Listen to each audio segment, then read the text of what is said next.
From the Ticats Audio Network, this is Tiger Cats Game Day with Courtney Stephen and Mike Daly.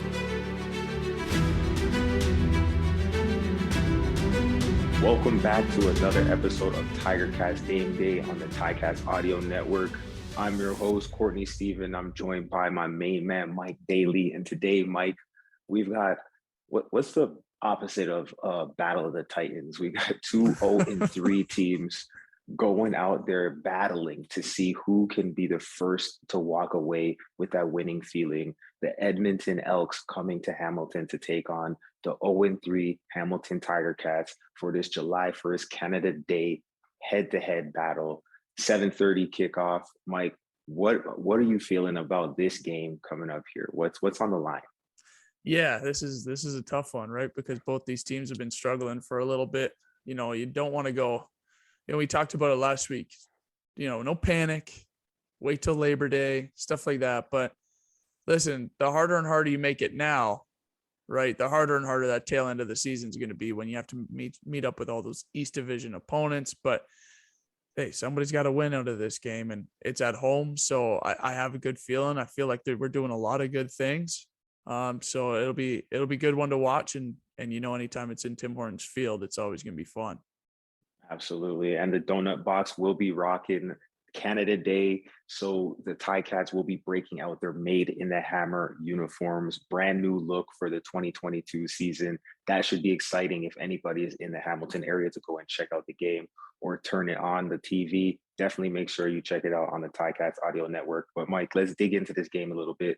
Let's talk about who we're going to see on the field. A very interesting transaction this week. We actually have the Ticats traded a 2023 draft pick for Colin Kelly, the left tackle, 6-year veteran from Edmonton, looking to shore up that offensive line that has been needing a lift this whole season. And he has been inserted into the starting lineup right away. That's something we should keep our eye on. What are your thoughts on that transaction? It's not often you see a guy get traded and then immediately play against the team that he was on a couple of weeks ago. Yeah, no kidding. It's crazy to see that. It just goes to show that, inside that building, they're thinking, okay, we need some help here, right? Because to be able to pull somebody over like that, not really have much time to learn. And, we've talked about multiple episodes on here, how much effort and time and camaraderie it takes to get that O-line together. But I guess because it's been a new group every single week, you can just kind of throw somebody else in there. But it's nice that he has experience, that he understands what's going on, especially at the tackle spot. It's tough to find those type of guys, right? The big, long, athletic guys. But the nice thing about him starting is, and I mean, Court, you know this from practicing against your team day in, day out, you're going to know all the plays. He's going to come in there. I think he's going to start pointing out, hey, this is the look. They got this or this out of it. And this is coming. So I think it's going to be pretty helpful because, I mean, when you were practicing after a while, you can see the plays coming almost before they happen, right? Absolutely. I wouldn't be surprised if the Ticats had a really good beat on the snap count this week. Joining Kelly on that offensive line, we've got Coulter Wood-Manzi making his first start of the season, coming back off of injury, and Brandon Revenberg back in the fold. What do those two guys contribute to this offensive line?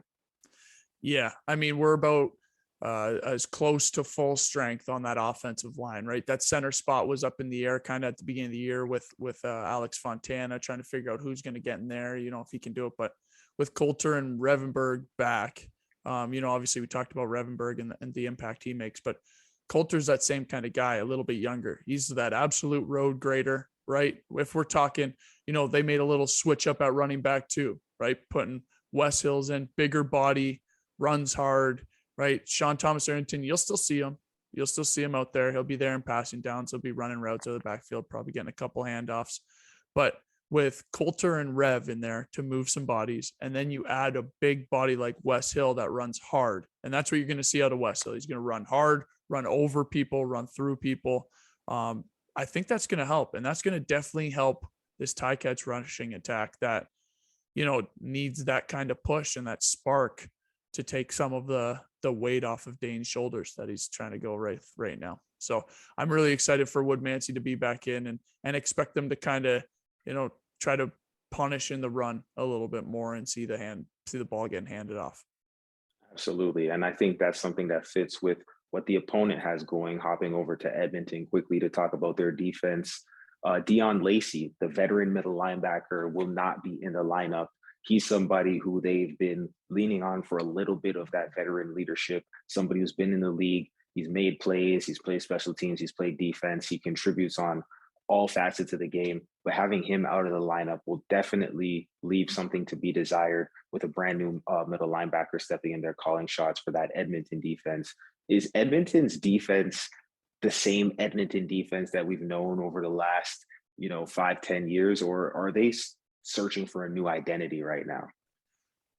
Well, when you start looking around their defensive backfield and see two former receivers in there on their lineup, I think that kind of tells you everything that they're trying to find, right? Like, I mean, gosh, just for fun, if you want to go look at the Edmonton Elks transaction list, I mean, you can tell they are just reeling. Chris Jones over there is just probably, and you don't want to say panic mode or anything like that, but he's trying anybody anywhere at this point. Mm-hmm. And we got to find our identity. We got to find what we are. With Dion Lacey out, like you said, that hurts, because when you have new guys coming in every single week, and not just one or two new guys, we're talking like a full lineup of new guys. You need some sort of person in there to reel all the, all the minds and every head that's spinning just back in and into football. So they're in a search mode, just kind of like us, how we were with the O-line, stuff like that. It's a search mode, right? And, let's keep those teams. Let's have some busts in that back end, give us some big plays early on. But yeah, Edmonton, they're having a rough go. Yeah, well, talking about consistency, the Ticats defense showing up with a lot of the same, pretty much every single same face from last week. We've got Micah Johnson, big D tackle, up there with Dylan Wynn, Mason Bennett and Julian Hauser rounding out that defensive line. Simone Lawrence, Jovan Santos Knox, the league leader in defensive tackles, and Cameron Kelly, again at those linebacker spots. And the same back end led by Tunde Adeleke, who's having an outstanding season. Their consistency on that Ticats defense, as the year goes on, the chemistry, the playmaking, the communication, that should start to pay dividends for them. They've shown really great moments, and actually they've played rather well. They're starting to pick it up on that defensive line, getting pressure, starting to get some more sacks. But how do you think that Ticat defense matches up with the Edmonton offense that they're about to see? Because that Edmonton offense, despite being down James Wilder, they still have a lot of weapons. Yeah, absolutely. And I think, when you look at the quarterback change that they're doing over in Edmonton, right, with Trey Ford going in now, watching a little bit of film on Trey Ford, he's going to be a young guy, right? So what that means is, he's going to be trying to find, just the easy passes, do the simple stuff. But the thing that shines about Trey Ford, and you see it constantly, is he will outrun the best athletes that are on the field. And he just does it consistently. So the video game like atmosphere that he brings, he brought that to the pros. And that happened in the preseason. That happened when he got in against other teams. He is a dynamic runner. So what's going to be interesting is that D line that you mentioned, they're going to have to figure out how to contain him, right? It's almost one of those situations where it's, okay, let's see if he can stand in there and throw the ball on time before this pocket collapses on him, right? Let's give him half second more, but not make sure he doesn't get out, because once he gets running and he's out of there, it's a problem. Because as defensive stuff breaks down, right? No contain. So somebody's got to step up and get him. It affects the integrity of that coverage. And then that's when the big plays happen. So to see that D line be able to contain Trey Ford, and, having Wilder out is going to help on the defensive side for the Ticats, because they like to hand the ball to him, but they got a punt returner in there at running back, right, with Nelson. And, I'm looking for a lot of different, like, quarterback, running back option type stuff, two scat backs kind of back there. So expect a lot of things out to the edge and trying to get Trey Ford out of the pocket. Definitely expect them to use his strengths. And I mean, that offense, it is formidable one if they are cranking on all cylinders. Trey Ford, known for being a mobile quarterback, creating opportunities with his legs. It would be interesting to see if he is able to get into a rhythm passing the ball. In 2018, he did throw for 3,000 yards in the college season of 8 games, 30 touchdowns. He knows how to throw the ball, but in the professional ranks, that ball has to get there with a little bit less time, a little bit more zip, a little bit straighter line. So we'll see if he's able to do that. If he is, he's got some great weapons out there with Darrell Walker, big money Kenny Lawler, and the man who came out of retirement, who's been doing it for quite some time, Emmanuel Arsenault, who's actually been one of the most productive players on this entire roster. What are those 3 guys bringing to the table that fans should be paying attention to? Yeah, I mean, Kenny Lawler, everybody knows his story, right? Best receiver in the league, gets paid handsomely over to Edmonton. So they're going to use him. They're going to give him his shots. You know, he's going to go downfield and Trey's going to throw it up for him. When you bring 0, you know what I mean? Trey's going to just toss it up to those 2 guys. Darrell Walker, that vet, he kind of knows how to work around and get into those spots, get in those tough catching lanes, right? So I think what you're going to see is they're going to lean a lot onto that side toward Lawler and toward Walker. And then Manny's going to help, just like we were talking about on the defense. Having, you know, Deion Lacey out, getting somebody to keep everybody calm and understand what's going on. That's probably what Manny's doing from that offense, right? He's been around for so long. People love him as a teammate. So he's going to just help Trey get comfortable, get open for him, right? Get those easy check down passes just to get into a rhythm. But I definitely see those 3 especially being kind of a threat and where Trey's going to lean on heavily. Absolutely. So the trends coming into this game, both teams obviously 0-3, but let's dig in a little bit deeper. Both teams are negative in the point differential. Some interesting stats here that we talked about before we got on to record this one. Edmonton, -61 in the point differential. For those who are uninitiated, that means that they have scored 61 less points than they have allowed. The majority of those coming in their tilt with BC, where they gave up that 50 burger. It was not that pretty to watch. On the other side of it, the Hamilton Tiger Cats, -34.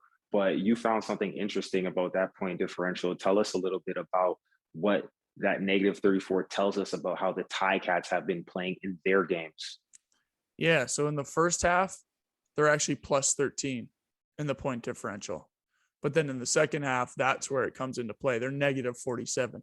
And now some of that was on that Calgary game, right? Because there was a lot of points being scored in that second half. But what that's showing me is, you know, either the other team's figuring them out, right? And we had talked about this last week too, is kind of those adjustments coming out of second half, right?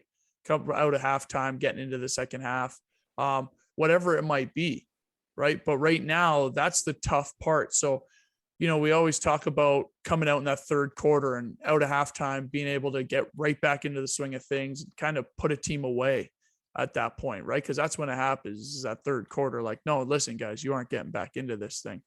So that's what I'm looking for with these trends. And it's what it's telling me is that coming out of halftime, the Ticats are not doing really well. At least it's starting slow, whatever it might be. But I'm looking for a good third quarter to be able to say, you know what, we're winning this game. We're not dealing with this anymore. Absolutely. Another trend, both of these teams rounding out the bottom of the CFL in turnovers, Edmonton -6, Hamilton -5. I believe that's why we saw the move from Nick Arbuckle to Trey Ford, because Nick Arbuckle started the season 2 touchdowns, 6 interceptions. That's not necessarily a winning recipe at any level. On the other side of the ball, we're seeing Dane Evans putting up really impressive numbers, but he is also having some, issues with ball security, in the sense of maybe he's putting the ball on target, but it might bounce off a receiver's hands and get into that defender's hands. Or we saw what happened on the 3rd and 1 with the costly turnover there. So it's, the stats tell a story, but we're not sure, is that story the truth? Are the Ticats really a turnover machine? Are they the guys who are really giving up the bag? Are they coughing up their opportunities to win these games, or is it just bad bounces? Yeah, I think when you look at the Cats, I mean, the fumbles are tough because, you got to always protect the ball.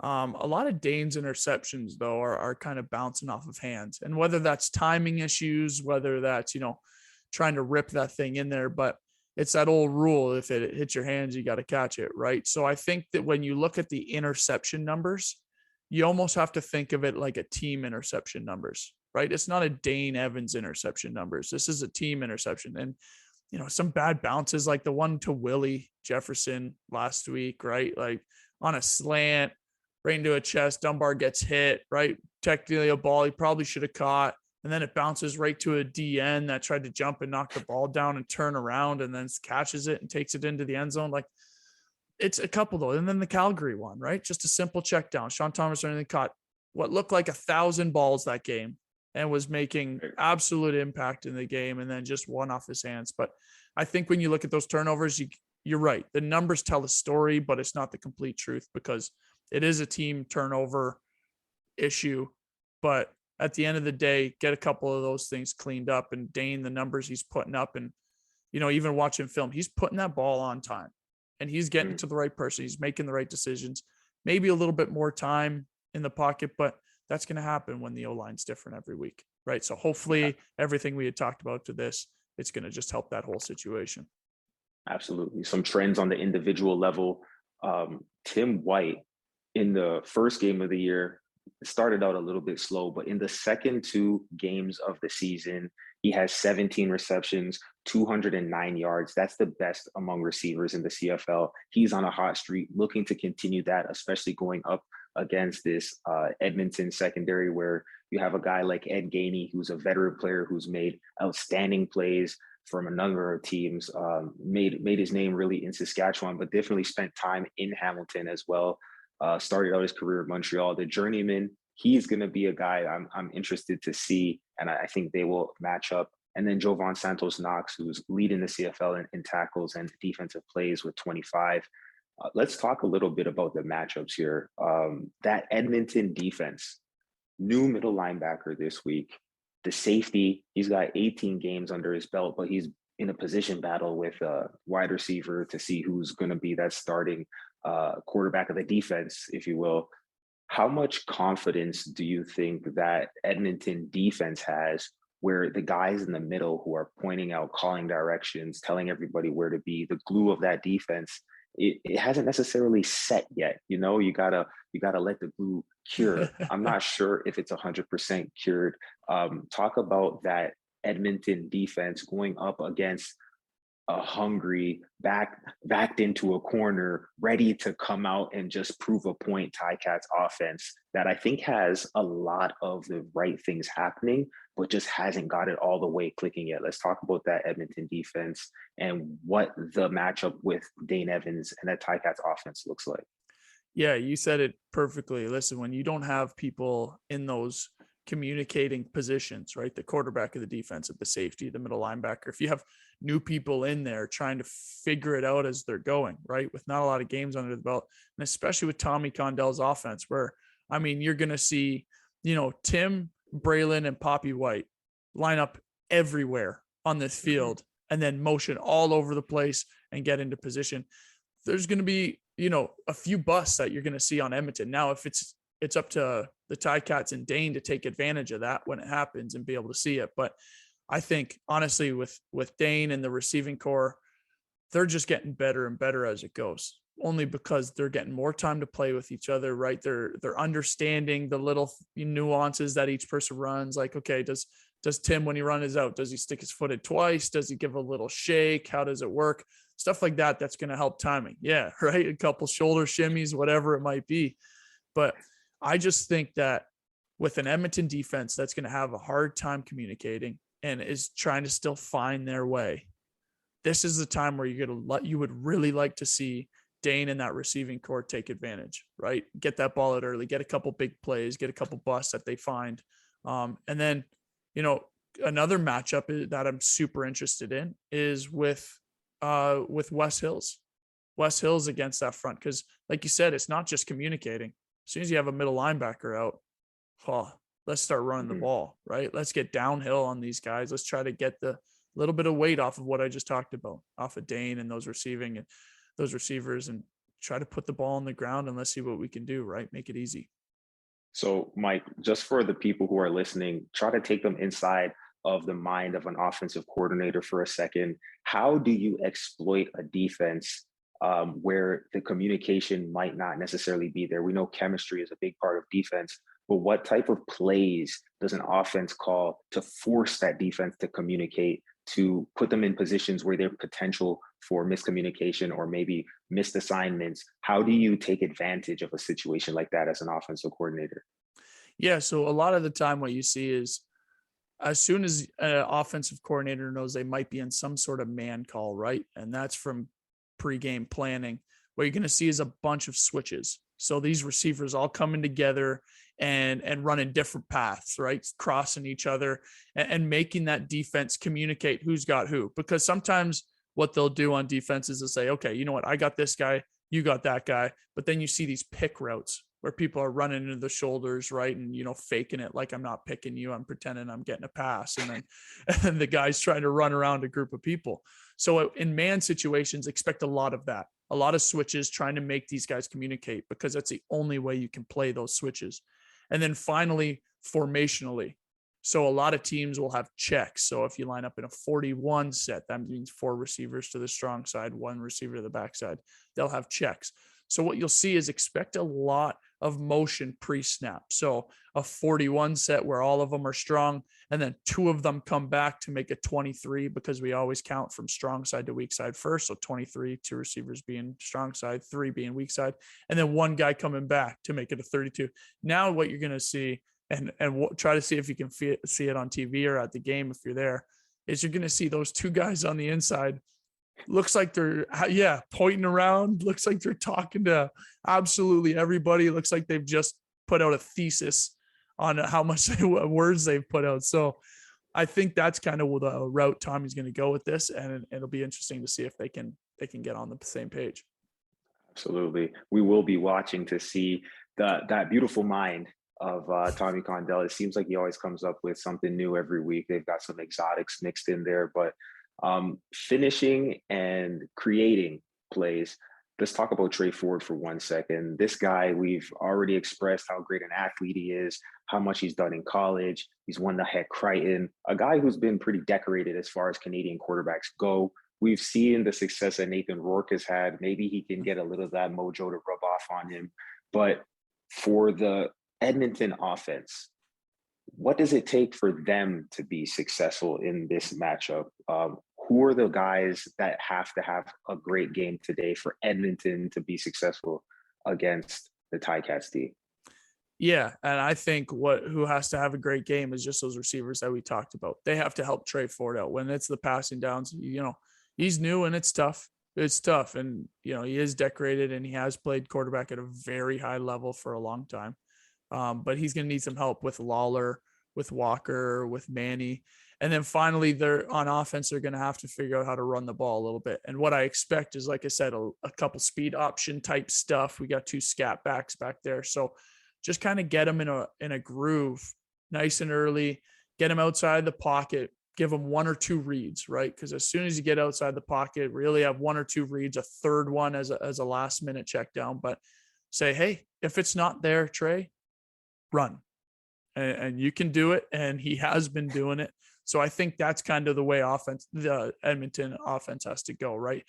Not to do too much stuff, make it simple reads, because he is a phenomenal athlete and he will get outside the pocket at some times in this game and try to make a play downfield. So I think that's kind of the route that the Edmonton offense goes. And I'm curious to feel, kind of how you feel about that, what you think that the Edmonton offense will do to try to help Trey Ford out, at least initially in the game.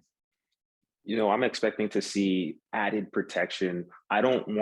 If I'm the offensive coordinator, I don't want my quarterback to get the happy feet, start to get panicky in the pocket. So I might be bringing that 5th receiver into the box to add some protection. When there's 5 people blocking, we call that 50 protection.